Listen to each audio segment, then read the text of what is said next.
Hello everyone, my name is Sayako from Koji & Co.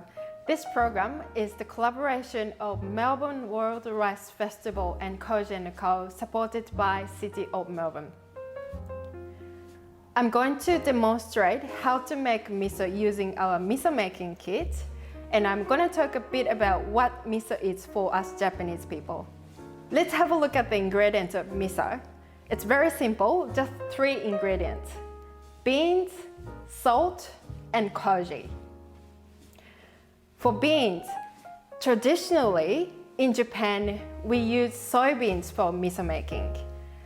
And I've tried several kinds of beans in Australia and found that with chickpeas we can make delicious miso. So we've got organic chickpea here. And for salt, one of the special things about our miso making kit is the pink lake salt. The natural lake salt from the Pink Lake that is a bit over 300 kilometers northwest of Melbourne. And the Pink Lake salt is hand harvested by the collaboration of Mount Zero and the local indigenous community. And here we've got koji. This is dried rice koji, and we call this kome koji in Japanese. Kome means rice. So we inoculate koji that looks like this on the rice, and it is 2.5 days process to make a batch of koji. And this bucket has dried rice koji that can be kept at room temperature. Biodynamic farming is an authentic and sustainable farming method that is focusing on improving soil health. So you might have thought that miso is mainly made with beans, but actually it's got more rice as a koji. This miso making kit is to make 1 kilo of chickpea akamiso. Akamiso red miso is a long-term fermented type of miso.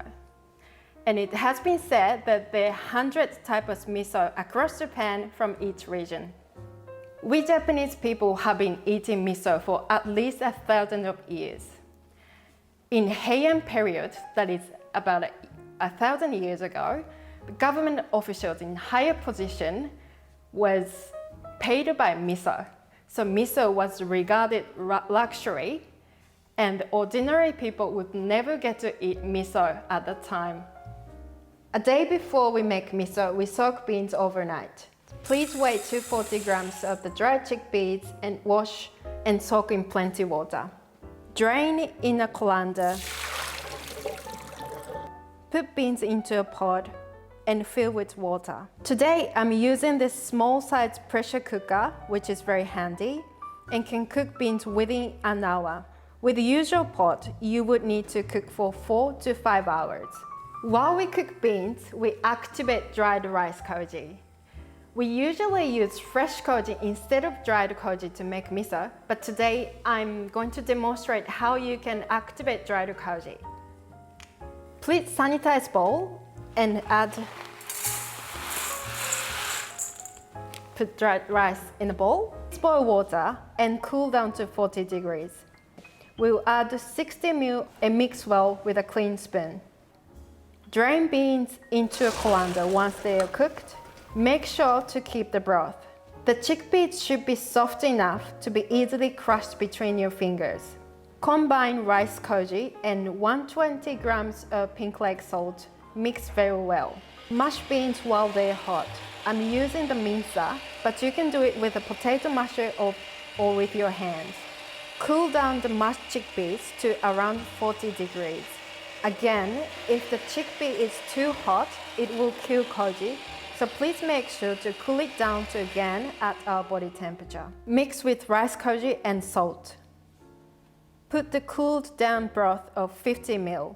Mix well until the texture becomes smooth and soft.